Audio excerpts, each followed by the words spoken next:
तर सर्वांना नमस्कार आणि मानाचा मुद्रा करून आपण आजच्या व्हिडिओला सुरुवात करत आहोत. तर आपली कोकण सिरीज चालू होती. बॅक टू बॅक कोकणातले व्हिडिओ आपण आपल्या चॅनलवरती टाकत आहोत, कारण मे महिन्याच्या सुट्टीनिमित्त आपण गावाला होतो आणि त्याच्यामुळे जेव्हा जेव्हा वेळ भेटेल तेव्हा आम्ही जंगलामध्ये जात होतो आणि आंबा, काजू, कोकम जो काय रानमेवा आहे ना, तर तो लुटण्याचा, खाण्याचा आनंद आम्ही घेत होतो. तर आज आहे ना, आज आंबे तर आम्ही आणले होते काढून. तर आज आम्ही खास कोकमासाठी चाललो होतो जंगलामध्ये. तर आज आमचे मेंबर कमी होते. मी होता, दिप्या आणि वैभव होता. तर सिद्धेशला फोन करून करून शेवटी सिद्धेश का आला नाही, तो झोपून राहिला होता. कारण लास्ट टाईम आम्ही चौघंजण आलो होतो, मी, दिप्या, वैभव आणि सिद्धेश. तेव्हा आम्ही आंबे नेले होते आणि मॅगीसुद्धा आम्ही करून खाल्ली होती त्यावर. तर आज खास कोकमसाठी आलेलो आणि कोकमासोबत जर आंबे भेटले तर आंबेसुद्धा आम्ही आज काढणार होतो. तर सकाळ सकाळ एवढा डोंगर चढायचा म्हणजे चांगलेच अंगातून पूर्ण घाम निघत होता आणि तेवढीच एक एक्सरसाइजसुद्धा होत होती. कारण हे जे नॉर्मल चालणं आहे ना, याला लोक पैसे देऊन जातात आणि त्याला ट्रेकिंग असे बोलतात. तर इकडे आम्ही नॅचरली, आम्ही किंवा आमचे जुने पूर्वज होऊन गेले, जे इकडे वरती लोक आधी ना शेती वगैरे करायची, इकडे गवत वगैरे कापायला वगैरे यायची.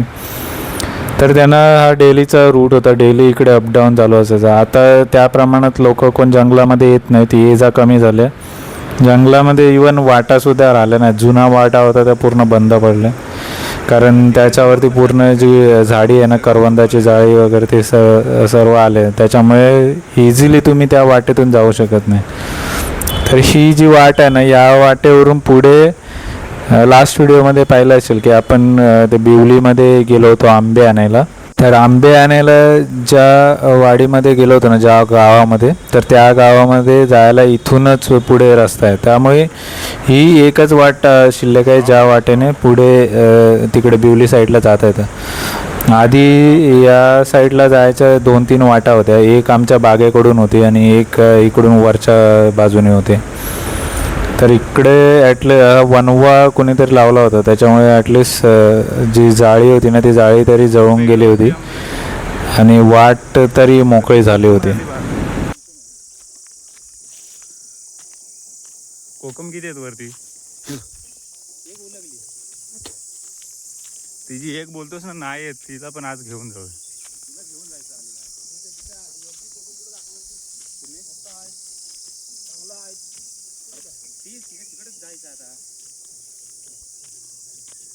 तर इकडे ना दिप्या आमच्या आधीच इकडे येऊन गेला होता, त्यामुळे त्याला कुठे आंबे आहेत, कुठे कोकम आहेत ते त्याला आधी माहिती होतं. तर त्याच्या गायडन्सनेच आम्ही इकडे जंगलामध्ये आलो होतो. तर एक निसर्गाची किमया तुम्ही पाहू शकता की जी वाट आहे, तर त्या वाटेच्या बाजूला अजिबात तुम्हाला आंबे किंवा कोकमाचे झाडं दिसणार नाहीत. आणि जी पण झाडं आहेत ना, ती इकडे जी वरती जाळी बघतो ना, तर त्या बाजूला ती झाडं आहेत. तर इझिली जर कोण इकडून जात असेल ना, तर त्याला अजिबात इकडे वरती काय कसली झाडं आहेत ती पाहायला मिळणार नाही. तर हा दिप्या जो आहे, तर दिप्याने आधी इकडे येऊन सर्व पाहून गेला होता, कारण तो आमच्या आधी इकडे गावाला आलेला होता. त्यामुळे त्यांनी आधी आंबे, कोकम वगैरे इकडून काढून नेले होते. त्यामुळे त्याला इकडे माहिती होतं की झाडं, कोकमाचे आणि आंब्याचे झाडं कुठे आहेत ते. तर लास्ट टाईम आम्ही आंबे जिथून नेले होते, तर त्या आंब्याच्याच वरच्या बाजूला कोकमाचं झाड होतं आणि ते दिप्याला फक्त माहीत होतं. तर त्याने त्यावेळेला आम्हाला काही खबर लागून दिली नव्हती. यावेळेला त्याने सांगितलं होतं की कोकम पिकायला लागले, तर कोकम आणायला जाऊया म्हणून. तर पुढे जसं दिप्या वाट दाखवतं तसं आम्ही पुढे पुढे चाललो होतो कोकम काढायला.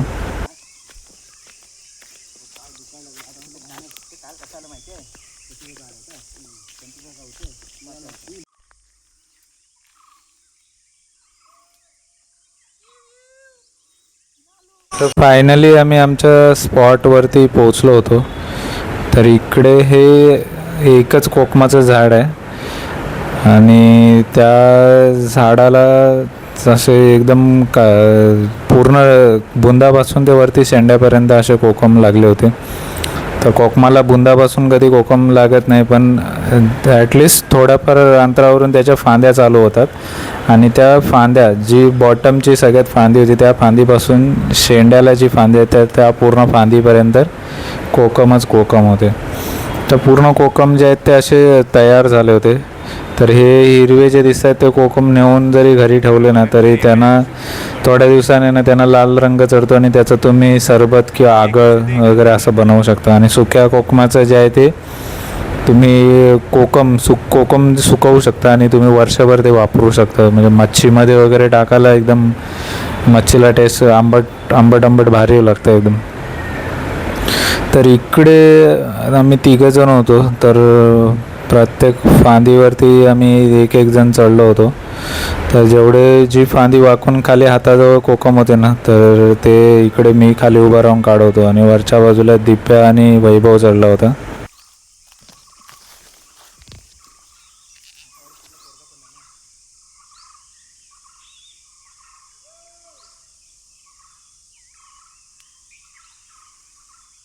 तर इकडे पाहू शकतो ही जी कोकमाची फांदी आहे ना ती सर्वात खालची फांदी, म्हणजे जी फांदी आहे ना वजनाने किंवा वाऱ्याने वगैरे ती वाकलेली होती खालच्या बाजूला. आणि तर ते बाजूच्या झाडाच्या सपोर्टने इझिली कोकम काढू शकतो. तर असे जेवढे पण खालच्या बाजूला कोकम होते ना तर मी इकडे बाजूच्या साईडच्या झाडावरती चढून हे कोकम मी काढत होतो.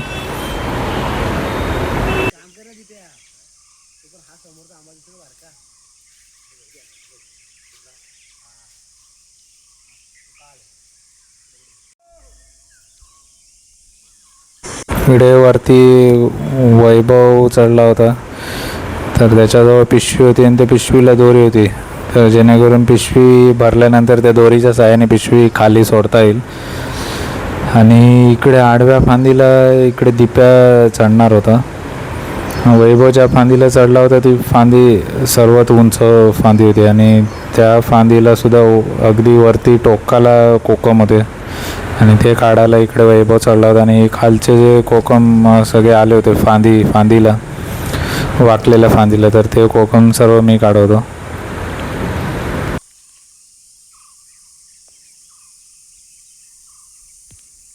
तर जंगलात पूर्ण शांतता असल्यामुळे ना पक्षी परत जे किडे वगैरे ओरडतात ना तर त्यांचा आवाज एकदम क्लिअरली ऐकायला येत होता. आणि असा आवाज ऐकायला भेटणं म्हणजे एक वेगळाच आनंद असतो. कारण हे जे आवाज वगैरे आहेत ना ते इकडे जंगलात गावाला वगैरे आलो ना कीच ऐकायला भेटतात. आणि मुंबईला किंवा शहरामध्ये असलं की फक्त त्या गाड्यांचा आवाज तेवढा ऐकायला येतो.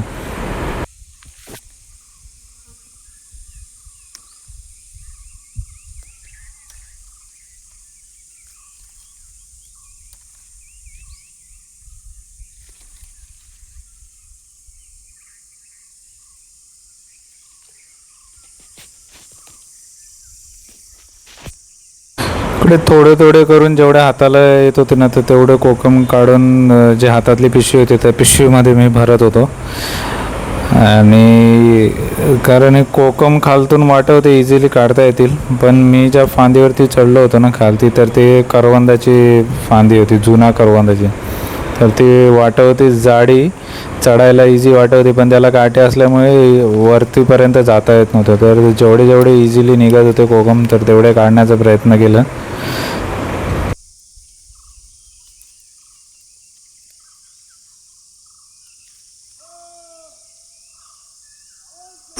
तर पाहू शकतो की कोकमाच्या पानांपेक्षा कोकम झाडाला जास्त दिसत होते. आणि याच्या आधी ना कोणतरी कोकम काढून नेले होते आणि ते काढून नेलेले कोकम असून सुद्धा तरी पण अजून झाडावरती बरेचसे कोकम होते. तर हे लाल जे कोकम आहेत ना ते तुम्ही असे कच्चे पण खाऊ शकता. आणि इकडे वरती तुम्ही शेंड्याला पाहिलं तर पूर्ण कोकम जे आहे ना ते लाल झाले होते, कारण ते डायरेक्ट सूर्याच्या प्रकाशामध्ये आल्यामुळे ना ते कोकम पटापट पिकतात. आणि जे आडोशाला जे राहतात ना सावलीमध्ये वगैरे तर त्यांना पिकायला थोडा वेळ लागतो. तर आम्ही आहे ना कोकम जे लाल लाल आहेत ना ते असेच कच्चे डायरेक्ट खातो. काय काय जण ते बिया चोकून टाकून देतात, आम्ही बियांसकट खातो. तर इकडे वैभव चढल्यानंतर इकडे दिप्यासुद्धा दुसऱ्या फांदीवरती चढून तो कोकम काढवला. आणि याची गंमत अशी होती ना की हे साहेब नुसतं पिशवी घेऊन चढला होता आणि त्या पिशवीला ना रस्सी होती ना काय होती, तर पिशवी पूर्ण असे एका हातात पकडून साहेब पराक्रम करत होते. इकडे कोकम काढायचा त्यांचा प्रयत्न चालू होता. कारण टार्गेट काय होतं की 12च्या आत म्हणजे ऊन डोक्यावरती यायच्या आतमध्ये पटापट कोकम काढून जाय ना ते घरी जायचं होतं. त्यामुळे जेवढे पण हाताजवळ येतील ना कोकम ते आम्ही सर्वजण पटापट काढवतो. आणि इकडे पाहू शकतो हे एवढे सारे कोकम जे आहेत ना ते कोकम हे वैभवने काढले होते. कारण त्याच्याकडे कशी रस्सीवाली पिशवी होती, जेणेकरून ती पिशवी भरल्यानंतर तिला रस्सीच्या सहाय्याने खाली सोडता येत होते. आणि इकडे जे आहेत ते दिप्याने काढलेले होते कोकम. तर याने काय केलं, शेवटी पिशवी भरल्यानंतर ना ते पिशवी कशी ते इकडे खालती शेवटी त्याला हाताने घेऊन यायला लागले होते. आणि जशी जवळ आली तर ते जवळ आल्यानंतर खाली अशी झेलून पकडली होती. कोकमाच्या झाडाचं जर एक ऑब्झर्व केलं ना तर मॅक्सिमम जे कोकम आहेत ना पूर्ण भरते ती पूर्ण अशी शेंड्यालाच भरते.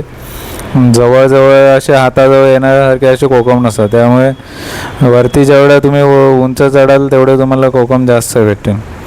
तर इकडे कोकम काढून झाल्यानंतर इकडे वाटेत एक आंबा होता ना, तर त्या आंब्यावरचे थोडेफार आंबे पिकले होते, तयार झाले होते. तर ते इकडे दिप्या चढला होता काढायला. कारण लास्ट टाईम नेले होते ते पण आंबे चांगले होते, पण त्याच्या आधी एकदा आलो होतो ना तेव्हा आंबे नेले होते ते कच्चे होते. तर त्यामुळे आम्ही काय केलेलं, जर पिक्का आंबा जर दिसला तरच त्या आंब्यावरचे आंबे काढायचे. तर आम्हाला या आंब्यावरती ना चांगला असा पिक्का आंबा इकडे भेटला होता आणि त्याला खाऊनसुद्धा पाहिलं होतं. तर चांगला पिकला होता आणि टेस्टसुद्धा त्याची चांगली होती. तर म्हणून या आंब्यावरचे जे आंबे आहेत ना तर ते आंबे आम्ही काढायचं ठरवलं. हे पूर्ण चिकेरा आंबा होता. तर आंबा असा चिकेरा आंबा जर तुम्ही डायरेक्ट खाल्ला ना तर तुमच्या घशाला चांगलीच खवखव सुटेल. तर हे जे आंबे आहेत ना चिकेरे सगळे आंबे काढून पद्धतशीर आडीला लावले ना तर त्याचा एवढ्या प्रमाणात चीक नाही लागत. तर आंबा रायवळी होता, चोखायचा आंबा आणि साईजला सुद्धा चांगला मोठा होता. लास्ट टाईम आम्ही नेले होते ना तो आंबा टेस्टला होता चांगला, चिकेरा एवढा नव्हता पण तो साईजला एकदम छोटा होता. पिकलेले कोकम, कच्चे कोकम, 1 नंबर आंबा, 2 नंबर आंबा. इकडे कैरी कैरी पण दाखवते आंब्यांसोबत. हे आंबे, ही कैरी.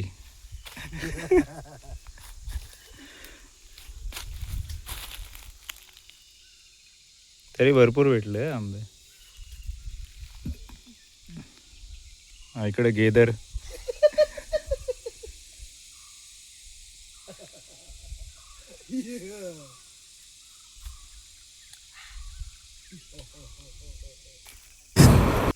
फायनली आम्हाला एवढे सारे कोकम आणि आंबे भेटले होते. तर त्याची सॉर्टिंग करून ठेवली होती. कच्चे कोकम एका बाजूला, पिकलेले कोकम एका बाजूला, आणि जे आंबे आणले होते 2 प्रकारचे तर त्याचेसुद्धा आम्ही सॉर्टिंग करून ठेवली होती. कच्चे कोकम आणि पिकलेले कोकम बाजूला यासाठी काढले होते कारण पिशवीमध्ये जर मिक्स जे पिकलेले कोकम आहेत ना त्याच्यावरती जर आंबे वगैरे ठेवले तर त्याचा जायपर्यंत कोकम सरबत झाला असतं. तर इकडे आत्ता टाईम झाला होता वाटणीचा. तर आमची वाटणी अशी असते की प्रत्येकाने पहिले 5 घ्यायचे, नंतर पुढे जसे आंबे उरत जातील तसे 5 घेत जे आमची वाटणी आहे ना ते इकडे वाटणी चालू होती. तर प्रत्येकजण आहे तो इक्वल क्वांटिटीमध्ये आंबे वाटून घेत होता. कारण आंबे जे आहेत ते सुरुवातीला काढलेले होते ना तर आंबे भरपूर होते. तर त्यामुळे प्रत्येकाने 5च्या रेशोमध्ये सर्व जे आंबे आहेत ना ते पूर्ण वाटून घेतले होते.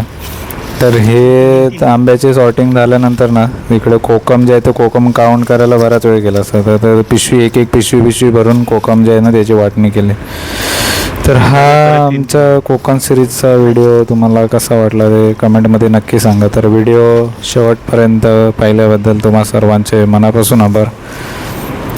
तर इकडे जे आहेत ना ते 1 नंबर क्वालिटीचा आंबा होता ना, तर त्याचं पण आम्ही काउंट करून घेतले होते, कारण ते काउंट करणं सोपं होतं.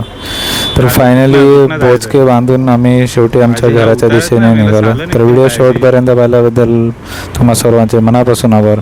पुन्हा भेटूया अशाच कोकण सिरीजच्या नवीन व्हिडिओमध्ये. तोपर्यंत काळजी घ्या स्वतःची आणि इतरांची सुद्धा. धन्यवाद. आता खाली जाईपर्यंत हा जो बोचका आहे ना तो चांगलाच कमरेमध्ये बसणार होता. तर याला काय बोलतात, नाद बोलतात. तर नाद असल्याशिवाय यांना कोणतीही आवड जपता येत नाही. तर पुन्हा एकदा सर्वांचे मनापासून आभार.